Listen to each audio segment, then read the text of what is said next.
একটা গুরুত্বপূর্ণ কথা, আখিরাতের কথা, কবরের কথা, জাহান্নামের কথা, আযাবের কথা শুনবার পরেও মুখে হাসি।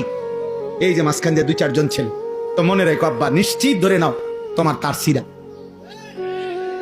তোমার ব্রেনের সমস্যা, তুমি প্রতিবন্ধী, তুমি অবশ্যই খুব দ্রুততম সময়ে ভালো মানসিক ডাক্তার, পাগলের ডাক্তার দেখানো উচিত। এবং তোমার কাছে যদি পরিচিত ডাক্তারের নাম্বার না থাকে, আমার কাছে আছে, ভালো পাগলারি ডাক্তার, ভালো পাগলের ডাক্তার আছে।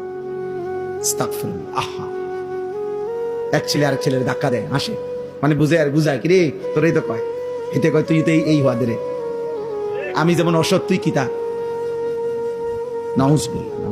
লজ্জিত হওয়া উচিত বাবা, লজ্জিত হওয়া উচিত। আহা, আমাকে বলছি কেন আমি এমন দুর্ভাগা হলাম, আমি কেন এমন বদনসিব হলাম,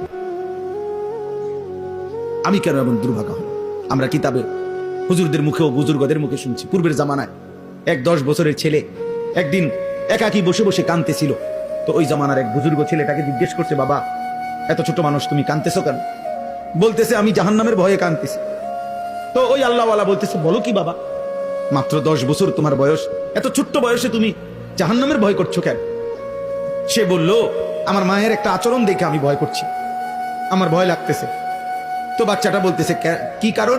উনি বলছে, বাচ্চাটা বলতেছে, আমি অনেক দিন খেয়াল করে দেখছি আমার আম্মা যে রান্না বান্নার জন্য চুলায় লাকড়ি দিয়া রান্না বান্না করে মা আমার, আমি অনেক দিন দেখছি মা আগুন ধরাইবার জন্য প্রথম ছোট ছোট লাকড়ির ছোট্ট ছোট্ট টুকরাগুলো আগে আগুনের মধ্যে দেয়, এগুলা এরপরে আগুন ধরে উঠলে এরপরে বড় বড় লাকড়িগুলা দেয়।